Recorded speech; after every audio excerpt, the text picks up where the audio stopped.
Assalamualaikum warahmatullahi wabarakatuh.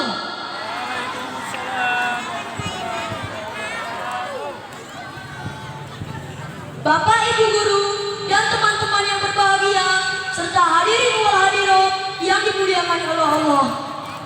Yang pertama dan yang paling utama, tiada pujian yang pantas kita panjatkan selain pada Allah Subhanahu wa taala yang telah menggerak-getarkan hati, jiwa dan raga sehingga pada kesempatan kali ini kita dapat berkumpul di tempat ini yang insya Allah penuh berkah.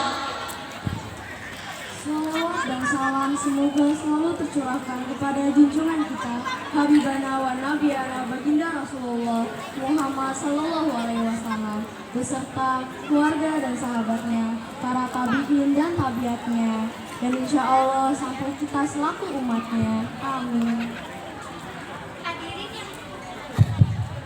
Hadirin yang berbahagia, Napoleon Hill dalam bukunya Megatrends 2000 menjelaskan abad ke-21. Abad ke-21 merupakan abad perkembangan umat beragama. Dapat kita saksikan lembaga-lembaga pendidikan semakin makmur, masjid-masjid semakin menjamur.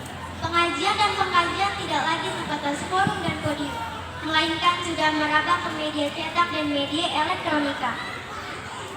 Hal itu patut untuk kita syukuri dengan mengucap Alhamdulillah. Namun sayang, di samping kemajuan yang terjadi pada abad ke-21, ternyata abad ke-21 telah melahirkan dekadensi moral, bobroknya moral yang kian merajalela. Hadirin yang berbahagia, Indonesia pada saat ini sedang mengalami fase kegentingan di mana tingkat kepercayaan rakyat terhadap pemerintah kian hari kian menurun karena pemerintah kita banyak terjerat kasus korupsi. Sehingga bagaimana mungkin reformasi teraplikasi sementara pemimpin kita mengalami dekadensi. Terlebih kabar pada media-media massa di Indonesia tentang pencurian, tawuran, pembunuhan, pelecehan, eksploitasi hutan, pergaulan bebas, hingga gerakan terorisme yang sering menjadi menu harian.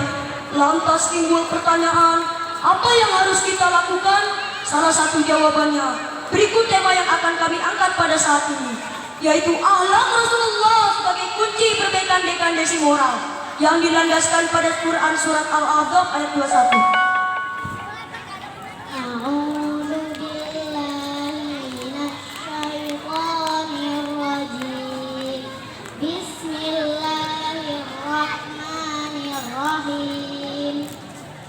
Laqad kana lakum fi Rasulillahi uswatun hasanatun liman kana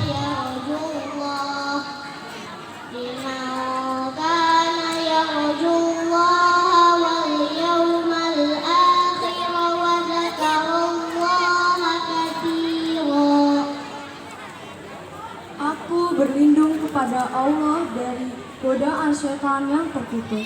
Sungguh telah ada pada diri Rasulullah itu suri tauladan yang baik bagimu, yaitu orang-orang yang meminta rahmat kepada Allah dan kedatangan hari akhir, dan yang banyak mengingat Allah. Hadirin yang berbahagia, Rasulullah merupakan figur yang luhur serta contoh yang tinggi yang harus diikuti dengan sepenuh hati. Sehingga Abu Ala Al-Maududi dalam bukunya The Prophet of Islam mengatakan, he is the only one example.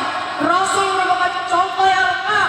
Dalam dirinya terdapat kebesaran dan kemuliaan sifat manusia.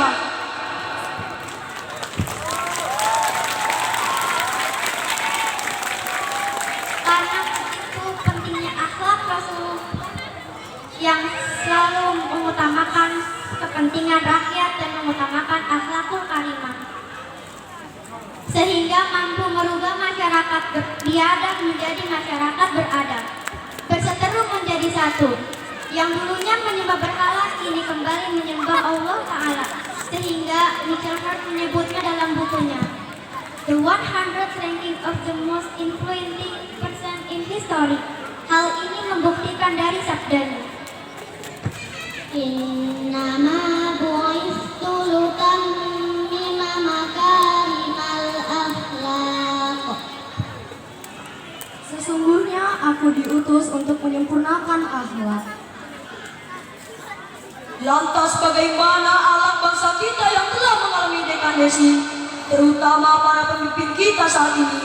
Jawabannya adalah masih banyak pejabat yang bejat yang berani melipat uang rakyat, masih banyak aparat yang tidak amanat dan bergelimang maksiat, serta masih banyak pemimpin kita yang berdaulat di kawasan korupsi yang pekat.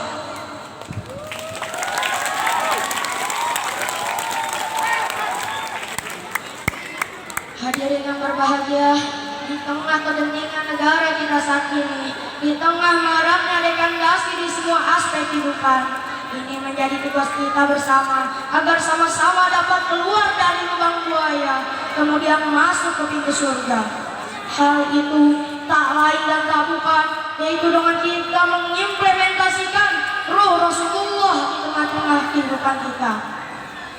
Sehingga dengan cara ini kita akan mampu hidup bahagia, baik dalam lingkungan keluarga, masyarakat, maupun negara dan bangsa.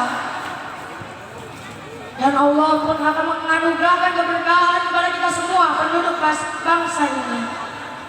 Allah Subhanahu wa taala berfirman dalam Quran surat Al-A'raf ayat 96. Walau anna ahlal qura amanu wattaqu lafatahna alaihim barakatin minas samai wal ardi walakin kadzabu fa akhadnahum bima kanu yaksibun. Shadaqallahul azim. Jikalau sekiranya penduduk negeri-negeri beriman dan bertakwa, pastilah kami akan melimpahkan kepada mereka berkah dari langit dan bumi. Tetapi sayangnya mereka mendustakan ayat-ayat kami itu, maka kami siksa mereka dikarenakan perbuatannya. Prof. Dr. Habib, beliau menyampaikan 5 hal yang harus diwaspadai bagi umat muslim, yaitu lemah fisik, lemah harta, lemah ilmu, lemah akhlak, dan yang paling dikhawatirkan adalah lemah akidah. Oleh karena itu, supaya tidak terjadi, kami mengajak generasi muda untuk meninggalkan budaya malas dan putus asa. Peganglah dunia untuk menggapai ridhonya, sisihkanlah bajumu untuk menggapai cita-cita. Selamatkan jiwa, bangsa, negara, dan agama.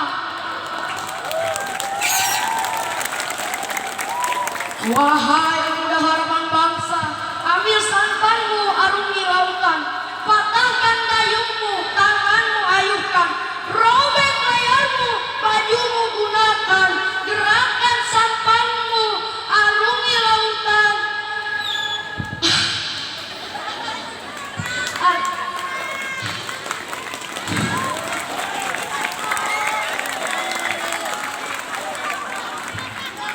uraian tadi kita dapat simpulkan. 1. Maka kita ingin dunia kita makmur dan damai, maka pemimpin kita harus mengambil serta strategi Rasulullah. 2. Segudang problematika akan semakin parah ketika langkah yang kita ambil salah, termasuk mengambil langkah dalam figur hidup.